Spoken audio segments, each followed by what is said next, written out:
Okay, so just hold it in your palm. One hand, touch the metal contact points to your palm. So it's on, and this is the level we introduced it to her. This is the same level we'd want to introduce it to, right? All dogs, 1%. You can't feel it, can you? They feel it, it's just not painful. Here's a 5%. Probably still don't feel, but it's basically considered mildly aversive. Okay, 10%. Feel it yet? Nope, this is corrective, 10%. You can prompt her to do behaviors with this if it's not too distractible. Here's 15. Probably feel it now, maybe not quite. Here's 20. Maybe it's not on. You will eventually. 25. Here's 30. 35. I'm supposed to feel, but I don't feel it. There we go. 50. 50. So okay, let's try that again. I'm gonna go to low again because 50 is high. I was like, that's like a record. Like most people feel it around like 15. Okay, so back to 15. Okay, I got a little bit. 25. So you felt it more there. You feel that? No, none. Oh yeah. 35 that time. Okay. 35. You feel it? It like goes. Here, let me check it out. I mean, it's brand. You can tell. So that's. I don't know if we ever corrected her that much. Okay. Like So- she's way more sensitive. Good. So that is the sensation. And now what I'm going to do is I want put it back in your palm, and I'm going to slowly go up, and whenever you want, just pull it away.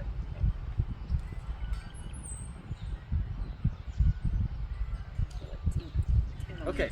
So we're again 55. So that moment that you're like, that's the moment. That's a threshold where it's too much, and you change your behavior. Yes. That's what we do with her.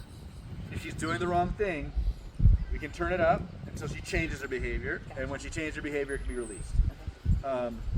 All right, so now we'll switch it up. So I just wanted you to feel the sensation so you know what it is. Okay. So now that button right there is the one I would like you to press with your trigger finger. Perfect. And then I'm going to grab the cot and bring it over here to step off. Yeah. Okay, do it again. Don't look at the remote. Exactly. Okay. Yeah, you don't have to look at the remote to know you're pressing it. You have to, because you have to be watching your dog. Okay. Press and hold again. Great. Okay, makes sense? Timing's Yes. right? Okay. Yes. So now we'll make it harder. Okay. Press and say place. Okay. Place. And then when I get there, release and say good. Good. Exactly. Do that again. Place. Good. Perfect. Now, if she doesn't go after She's- saying it, so press and say place, Place. you can repeat it. Place. And then you would be helping her go too. You'd be grabbing her, you'd be leading her. Good. But I just want you to get the hang of the remote. Okay. All right, so that's timing's all good, right? So, or here, let's do. Sit. Good. If I break sit, say sit again Sit. with the remote. Sit. There you go. Okay, make sure it makes sense. Yeah. Okay. Still, I look at you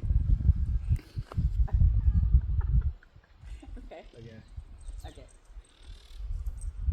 So this way, if she's checked out on some distraction, she feels the sensation. She doesn't think it's you. But when she looks to you, there's relief. Okay.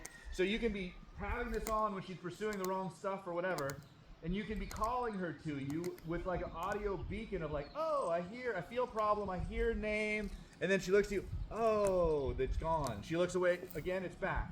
She looks to you, oh, it's relieving. So that's the way to kind of turn her out from the distractions towards you. Okay. Back. Ready? Good. Again. Good. Perfect. So another level of difficulty. This time, as you press, as I step off, also say nope. Still keep it on until I go back. Nope. Good. Nope. Good. Exactly. Now that's how a lot of mistakes can go. You catch them right when they're made and she corrects back. But other mistakes, she's too far gone and we gotta help her back. So that's what we'll practice here. Say nope Nope. and say place. Place. Keep it on. Place. Good. Exactly. No, I let go too But soon. that was all right. Just, I don't want to shock you. yeah. So and then again, the nope is, Nope. and the answer Nope. is Place. Good. perfect. That's it. So for you to practice this, you should put it at 1, 2, or 3%. Okay. And every single time you press, you say placed, and you bring her, and you release, and you say good, and you reward. Okay. If she steps off without permission, say nope, and bring her back. Okay. Practice with sit. Okay.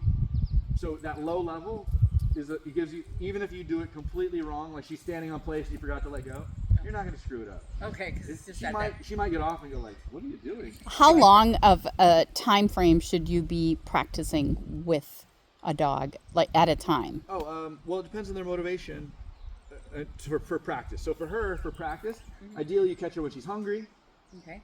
and she wants to work for the food you got. And even if you just did like 5 or 10 minutes, Okay. you just need a little practice Right. in an easy way Right. before you practice in harder ways where it's Right. not even practice. Right. So that's for you to kind of just do it with. It's more pieces than even what we're doing now. Right. Because you might have the leash, you might have the rewards, you have her maybe checking out, whatever. It's more stuff. So I just suggest you practice when you have time to focus on it, and you just get the hang of pressing, saying, helping do, and marking done. Now you need a little snack pouch or reward pouch? on your Or- on your collar thing. You got to incorporate that. Oh, on the leash. Yeah. So there is, you can clip it on with touch, and then exactly, and every time I touch it, shock me till I stop. Okay, so that would be like in the act, you're correcting her until she stops. Is there anything you're saying or anything, or You could say out or say nothing. or say nothing? Okay. Yep. So you can also though block her from even trying to get to the item, right? So now if I step towards it to touch it, I want you to shock me until I stop stepping towards it or go away from it. So. Yep. And so if she's in this, you never know where one level might have worked, and then 2 minutes later it's not enough. That's why you need to be able to go up. You bet. Then you dial. Okay. So you want to be able to turn this up as you're pressing without looking at your remote, because you have to. She's your dial. She's your indicator. Watch, yeah.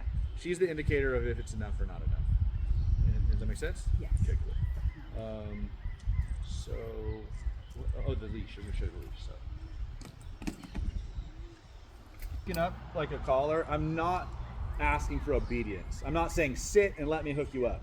I'm saying, hi, that's a good girl. Then I grab it and then I connect it. Now that I'm connected is a better time to ask for stuff. So don't worry about like obedience to hook up remote and hook up the leash. Just give her love, grab her collar, hook it onto her. If she wiggles, whatever. When you're hooked up, then you can ask for stuff. So the leash guidance. So one thing you can always do is if she wants to go the wrong way, you can basically drop the leash and walk away. With this one, you can just go right when the leash engages, she's gonna follow. That's So- cool. So, but the heel position is right here, right to the left. Yep. And so I want her turning inward towards me, no matter which way I go. So that allows me to keep like a fingertip control. If she resists, I don't stop. If she's resisting, I don't want to yield to her. That's her training me. So if you feel her stop and you stop, she's training you. When you feel her stop, you should continue pressure until she yields. So if I'll say heel before I change directions, or I'll say heel before I change course.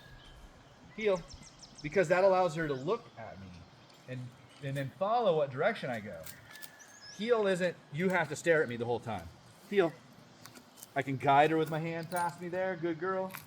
See this little nice flow that we've got? I can ask for a sit, the hand signal and the leash. Good girl. Heel. Blocking her from going that side with the leash. Oh no, something there. I go this way. See how easy it is? Oh, crazy. Go this way. Oh, heel. I don't want you going that way. Or heel. Let's go this way. Or sit. Good job. Good girl. So that flow, when they're good at it, I can do it with just the collar. Because that's really the only distance. She's good enough to hold a heel at this position. Sit. Good. So this is a good one for her to wear. Okay. Because let's say you want to tell her to get off the couch and she won't. You might say off, and she doesn't. Then you grab it, and you say off, and then you say good girl. She comes back on. Nope, off. So you kind of have to be objective in your communication instead of emotional, and you just have to objectively be the good guy or the bad guy for a moment. And as soon as she's no longer doing the wrong thing, she's totally eligible for everything good. Screw that it's all tightened into. If you can't do plates properly, you can't do the rest of the stuff properly, because this is the easiest Right. and the most basic and the most defined. So it's why you should practice with it and utilize it, because it's easy in everyday life. Yeah. And then you can tether her to something where she's anchored to something here, but she's on place, and she has the ability to break, but she can't get far. So even if you're at a distance, she's tethered, she made a mistake, and she's not standing in place, and you're far away, you'd be like, no, place, with the remote. You'll walk over to help her correct herself.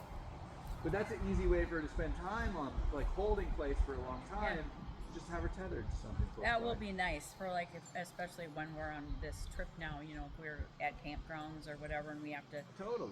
we're gonna have to have her leashed anyway, Yeah. and then have something that she can be on, but she's safe and she feels good.